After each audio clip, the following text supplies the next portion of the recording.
لے کے آ رہا ہے, وہاں سے خوارجی آ رہے ہیں, اسلحے آ رہے ہیں, اور انہوں نے وہاں پہ ایسے اپنے اڈے بنائے ہوئے ہیں افغانستان کے اندر جس کے ذریعے پاکستان کے اندر دہشت گردی آتی ہے.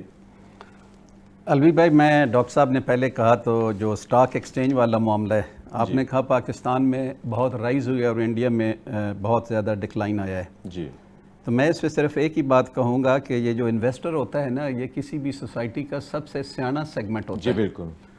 اور یہ اتنا سیانا ہوتا ہے کہ آپ تو شاید دیکھ کے بات کریں گے نا تو یہ تو ہوا کے رخ کے اوپر بات سمجھ جاتا ہے کہ میں نے کیا کرنی ہے کیا نہیں کرنی ہے. یہ دو چیزیں ہوئی ہیں جو میں ایز اے نارمل لے مین جو میں بات سمجھ سکا ہوں. جی, پاکستانی انویسٹر کا جو کانفیڈنس ہے on the state of Pakistan, Pakistan کے سسٹم کے اوپر اور پاکستان کے اداروں کے اوپر, اس کی ریفلیکشن ہے کہ پاکستانی سٹاک ایکسچینج بڑی ہے اور لوگوں یہاں پہ انویسٹ کیا ہے. آن دی کنٹریری, جب وہاں پہ ڈکلائن آیا ہے تو اتنا بڑا ملک ہونے کے باوجود, اتنی بڑی ملٹری مائٹ ہونے کے باوجود, دا بگیسٹ ڈیموکریسی وہ کلیم کرتے ہیں آف دی ورلڈ, اس کے ہونے کے باوجود جو سیاڑا سیگمنٹ آف دی سوسائٹی تھا وہ اس سب پہ اعتبار کرنے کو تیار نہیں ہے. وہ وہاں سے اس نے اپنے آپ کو ڈس انویسٹ کر دیا. صحیح.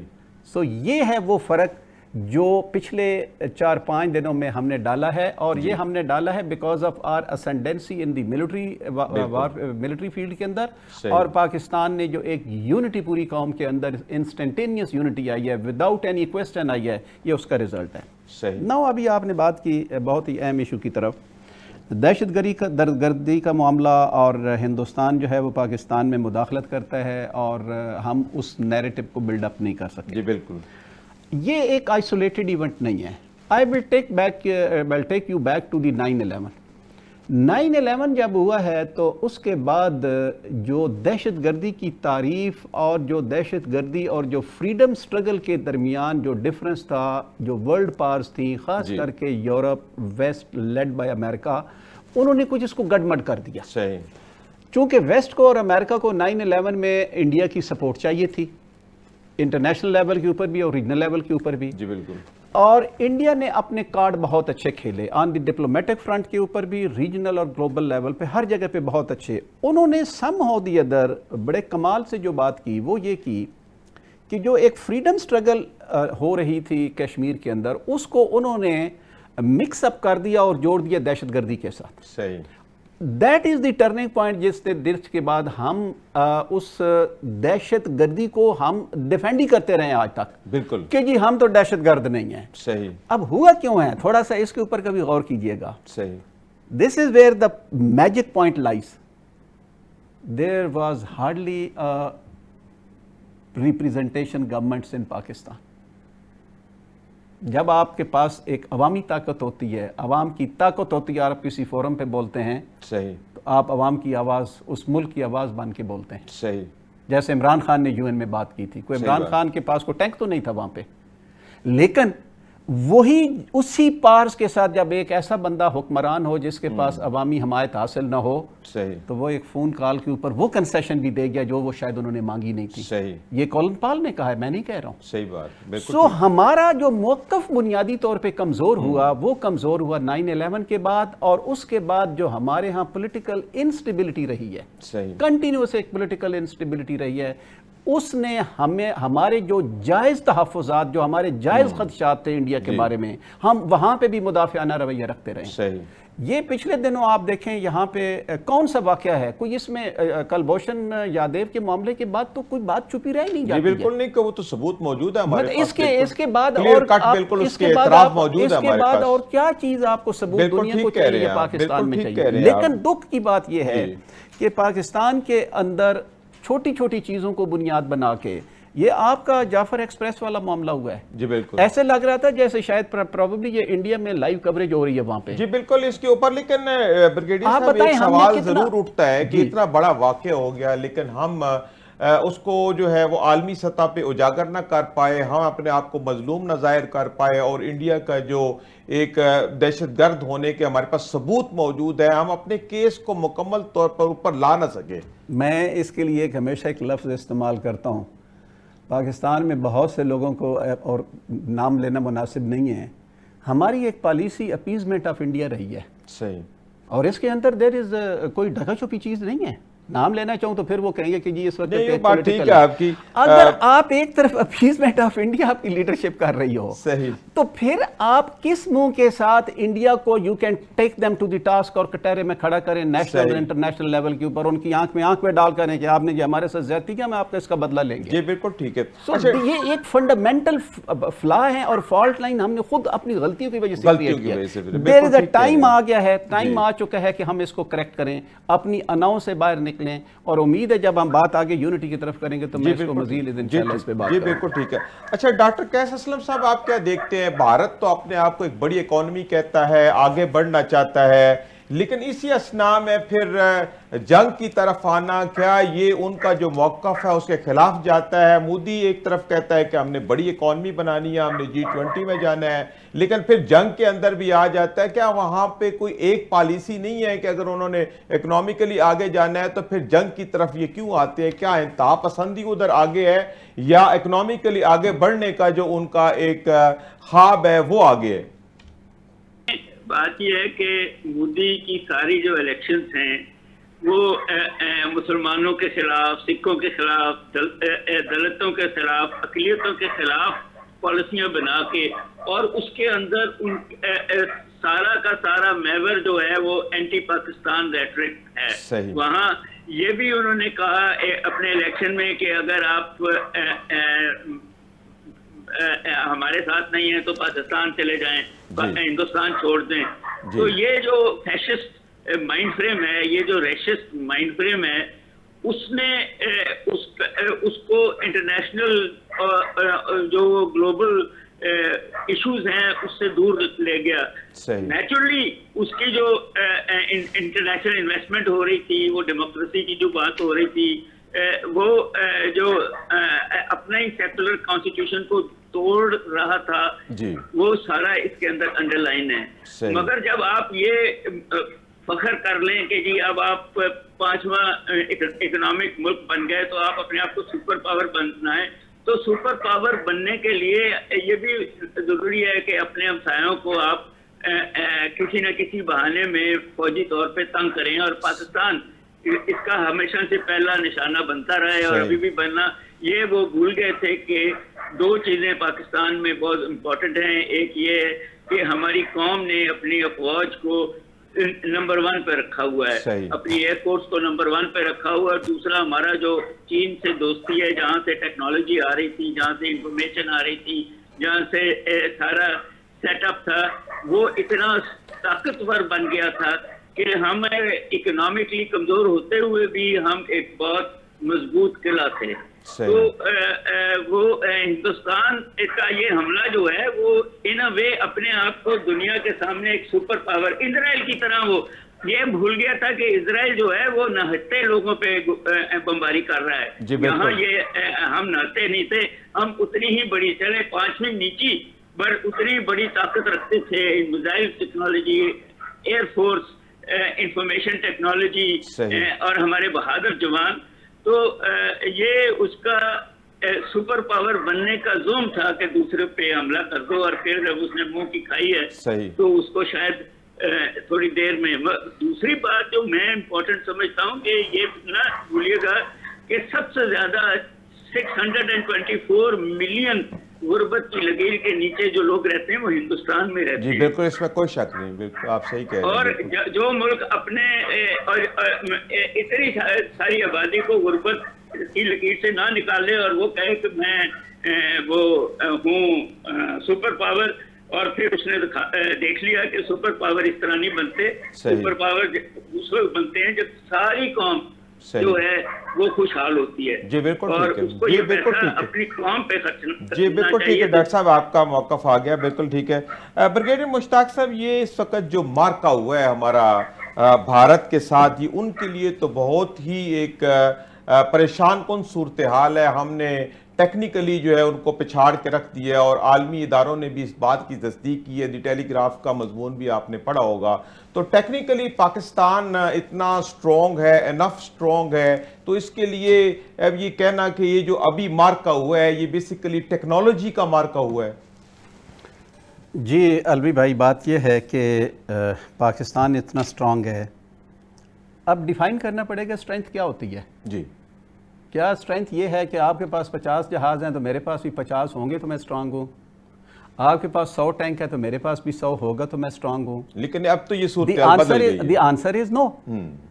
دنیا کے اندر ایسی ایسی جنگیں لڑی گئی ہیں جہاں پہ سپیریئر مائنڈ اور سپیریئر جو ڈاکٹرین ہے اس نے بڑے بڑے جو طاقتور سو کال طاقتور نومیریکلی تھے ان کو ڈیفیٹ دی ہے. بالکل یہ ایگزیکٹلی پچھلے 4-5 دنوں میں پاکستان اور انڈیا کی جنگ میں ہوا ہے. پاکستان نے ان کو ڈاکٹرین کی سٹیج کے اوپر جو مائنڈ کی جنگ تھی, جو ایک ڈاکٹرین کی سوچ کی جنگ تھی, ہم نے انڈیا کو سکوئرلی شکست دی ہے. اس کو ماننا پڑے گا, دنیا مان رہی ہے. کیا ان کے پاس ٹیکنالوجی نہیں تھی؟ بالکل ہے. کیا ان کے جو میزائل تھے یا کیا رافیل وغیرہ تھے, کیا وہ تین گرنے سے دیکھیں نا, تین گرنے سے کیا بتی جو باقی ان کو بدوائیں لگ گئی ہیں؟ کیا جو ان کے پاس میگ 29 اور سخوئی تھے اور جو معراج انہوں نے لیٹسٹ ورژن جو چیزیں خریدی ہوئی ہیں, کیا وہ سارے جو ہیں وہ نیوٹرلائز ہو گئے ہیں؟ The answer is know. Actually ہوا یہ ہے کہ میں جب ڈاکٹرینل کی بات کروں تو اس میں میں دو کی بات کروں گا. ایک تو ٹیکنالوجیکل جب ڈاکٹرینل تھی وہ میں نے آپ سے پہلے کہا کہ الیکٹرانک وارفیئر کے اندر جو ایک سپریمیسی سی اسپیکٹرم میں, الیکٹرانک وارفیئر کے اسپیکٹرم کے اندر جو سپریمیسی تھی وہ ہم نے جنگ سے پہلے حاصل کی, اس کو جنگ کے دوران استعمال کیا اور انڈیا کے ایسٹ کو تباہ و برباد کر. صحیح. دوسری بات جو سب سے بڑی اہم ہے, انڈیا یہ سوچ رہا تھا کہ شاید وہ وار آف ایٹریشن لے کے جائے گا, پاکستان اکنامیکلی کمزور ہے, پولیٹیکلی فریگمنٹڈ ہے اور ریشو جو فورسز کی ہے وہ 1:5 6 3 7 ہے, میں ان کو بالکل ایک تو برباد کر دوں گا. صحیح. یہی انہوں نے ایک کنونشنل اور ایٹریشن والی بات کی. اب دیکھو دس از اگین بات میں کر رہا ہوں ڈاکٹرین کی بات ہے. صحیح. وہ ایک کنونشنل وار کو پرولونگ لے کے جانا چاہتے تھے, ڈیٹرنس کی وہ ایک جو ہے پاکستان کے اوپر وہ جو انویژن والا کانسیپٹ پاکستان کو انٹیمیڈیٹ کرنا چاہتے تھے. پاکستان نے کیا کیا؟ پاکستان نے کہا نو جی مودی صاحب, وہ جو آپ کہہ رہے تھے نا جو تھریش ہولڈ ہے وہ آئے گا 20 دن کے بعد, وہ ہم تھریش ہولڈ آپ کو اگلے 4 دنوں کے اندر لے کے دکھائیں گے. جو ہی وہ تھریش ہولڈ کو آپ نے ایڈوانس کیا اور اس تھریش ہولڈ کو ایڈوانس کرنے کے لیے آپ نے جو relentless barrage of missile fire کیا ان کے اسٹریٹجک انسٹالیشنز کے اوپر, that actually turn the table on the Indian side. اس نے انڈین جو ملٹری لیڈرشپ تھی اور پولیٹیکل لیڈرشپ تھی, مجھے کہنے دیں, مجھے یقین کریں کہنے دیں کہ وہ ایک مینٹل پیرالسس میں چلے گئے. جی جی. میں اس کو تھوڑا سا اور لنک کروں گا آپ کے ساتھ. آپ نے ایک دفعہ وہ ٹیلی گراف کی سنا ہوگا کہ جو وہ انڈین کا جو بیری بیڑا ہے وہ آ گیا اور وہ انویسٹ کر رہا ہے. ہاں جی بالکل. لیکن صورتحال ساری بالکل بدل گئی. تھوڑا سا اس کو وہ انویسٹ کر رہا ہے کراچی کو. جی بالکل ٹھیک ہے. اب کیا ہوا, کسی نے ان کو کوئی خط بھیجا تھا, لو لیٹر بھیجا تھا کہ آپ اپنا بیڑا واپس لے جائیں. جب انہوں نے دیکھا تھا کہ S-400 ہمارا تباہ ہو سکتا ہے, براموس کا ڈیپو تباہ ہو سکتا ہے, ہمارے رافیل تباہ ہو سکتے ہیں, ہم اس طرح کی جنگ بالکل نہیں لڑ سکتے. جو ان کا بحری بیڑا, جسٹ ون سینٹنس, جو ان کا بحری بیڑا اس وقت ان کی اسٹرینتھ کے طور پہ کراچی کو انویسٹ کرنے آیا تھا, الوی بھائی وہ اس وقت ان کی ولنریبلٹی بن گیا. انہوں نے کہا اگر ہم وہ لوز کر سکتے ہیں تو شاید ہمیں یہ بھی لوز کرنا پڑ جائے. جی بالکل ٹھیک کہہ رہے ہیں آپ. اچھا ڈاکٹر قیس اسلم صاحب, اس وقت کیا صورتحال دیکھتے ہیں کہ آپریشن بنیان المرصوص کے بعد اب پاکستان اکنامکلی کہاں کھڑا ہے, ہمیں کچھ جو نقصانات ہوئے ہم کس طرح فوری طور پر ان کو پورا کر سکتے ہیں؟ دیکھیں میرا یہ خیال ہے کہ یہ جو اسلحہ چلا ہے وہ تو ہم نے پہلے سے خریدا ہوا تھا. اب صرف اس گیپ کو فل کرنا ہے اور تو کوئی نقصان نہیں ہوا اس طریقے سے. ان کے چھوٹے چھوٹے ڈرون یا ایک آدھ میزائل ادھر ادھر گرا ہے, مگر ہمارے کوئی انسٹالیشنز کو کوئی نقصان نہیں ہوا, ہمارے شہروں کو کوئی نقصان نہیں ہوا. تو اس لیے ہمیں صرف یہ بجٹ کو بڑی عقل مندی سے اپنی انڈسٹریل کمپلیکسز, اپنی ملٹری ایکسپینڈیچرز, اپنے سول ایکسپینڈیچرز کو کم کر کے اپنے ڈیولپمنٹ ایکسپینڈیچرز اور ملٹری ایکسپینڈیچرز کو زیادہ کرنا پڑے گا اور اتنا ٹیکس اکٹھا کر لینا پڑے گا جو ہم چاہتے ہیں کہ امیروں کو ٹیکس لگا دیا جائے. تو چیزیں اس لیول پہ بیلنس آؤٹ ہو جاتی ہیں جو ہو جانی ہیں. اس لیے ہم پہلے بھی سوچ رہے تھے کہ 10% ڈیفنس بجٹ بڑھا دیں, تو وہ بڑھا بھی دیں گے. 15% تو قوم اس پہ راضی ہو جائے گی. جی بالکل. تو میرا نہیں خیال کہ کوئی ہمارا اس لیول پہ ہے. صرف جو بات میں نے پہلے بھی کی ابھی بھی کر رہا ہوں کہ جب تک آپ اپنی انڈسٹری کو ڈیورسیفائی نہیں کریں جی گے، یہ تو بنیادی ضرورت ہے، بالکل آپ صحیح کہہ رہے ہیں، بالکل آپ کی بات بالکل ٹھیک ہے۔ اچھا بریگیڈیئر صاحب، پوسٹ آپریشن بنیان المرصوص آپ کیا دیکھتے ہیں سچویشن میں؟ ہمیں کتنا چوکنا رہنا چاہیے؟ چونکہ ہمارا دشمن بڑا شاطر ہے، اس کے اوپر ٹرسٹ نہیں کر سکتے، تو کیا کیا اقدامات کرنے چاہیے اور ہمیں کتنا چوکنا رہنا چاہیے؟ الوی بھائی، میں بیشتر اس کی کہ پوسٹ آپریشن انوائرمنٹس پہ ہوں، میں تھوڑے سے 2-3 کمنٹ پہلے کرنا چاہوں گا۔ نمبر 1 کہ پاکستان میں اکنامک سٹیبلٹی لانے کے لیے آپ کو پولیٹیکل سٹیبلٹی لانی پڑے جی گی۔ وہ تو بہت لازم، یہ بہت ضروری ہے۔ اگر آپ نہیں لائیں گے، it's the choice of those who are making at the decision circle میں جو بیٹھے ہیں، وہ ان کا چوائس ہے۔ آپ نہیں لائیں گے، اکنامک گروتھ نہیں ہوگی۔ صحیح۔ اور پاکستان کا دفاع کے لیے جہاں پولیٹیکل سٹیبلٹی امپورٹنٹ ہے، وہاں پہ اتنی ہی اکنامک سٹیبلٹی کی بھی بالکل امپورٹنٹ لازمی۔ ہے۔ اکنامک سٹیبلٹی میں صرف ایک بات یہ کرنا چاہوں گا کہ کائنڈلی صرف ٹیکس ریجیم کو نہ بڑھاتے جائیں، جی ٹیکس بیس کو بڑھائیں۔ ٹیکس ریجیم کو اگر آپ صرف بڑھاتے جائیں گے تو پچھلے 2-3 سال میں ہم نے یہ دیکھا ہے کہ ہمارے بہت سے اکانومی کے سیکٹر جو ہیں وہ بالکل سٹینڈ سٹل پہ ہو گئے ہیں۔ بالکل ٹھیک ہے، وہ ظاہری بات ہے، آپ کو انڈسٹری بحال کرنا ہوگی، انویسٹمنٹ کو بہتر کرنا ہوگا۔ So that is what exactly I am seeing کہ سرکولیشن آف منی آپ کو کرنا پڑے گا، فرینڈلی آپ کو ماحول دینا ہوگا۔ اور ایک چھوٹی سی بات میں آپ کو اور کہوں، بیکاز میں پی ٹی آئی سے ہوں، تو مجھے میری ریکویسٹ ہوگی تمام پولیٹیکل لیڈرشپ سے اور دوسروں سے کہ پاکستان کے اندر اس وقت خوشی منائی جا رہی ہے، میری گزارش ہوگی، مطالبہ بھی ہوگا کہ پاکستان تحریک انصاف کو بھی وہ خوشی اور منانے کا موقع دیا جائے۔ جی بالکل، دیٹ از لاسٹ۔ جی اب آپ نے بات کی ہے پوسٹ آپریشنل انوائرمنٹس کی۔ جی پوسٹ آپریشنل انوائرمنٹ میں یہ سمجھتا ہوں اس سے زیادہ مشکلات ہونی ہیں۔ صحیح۔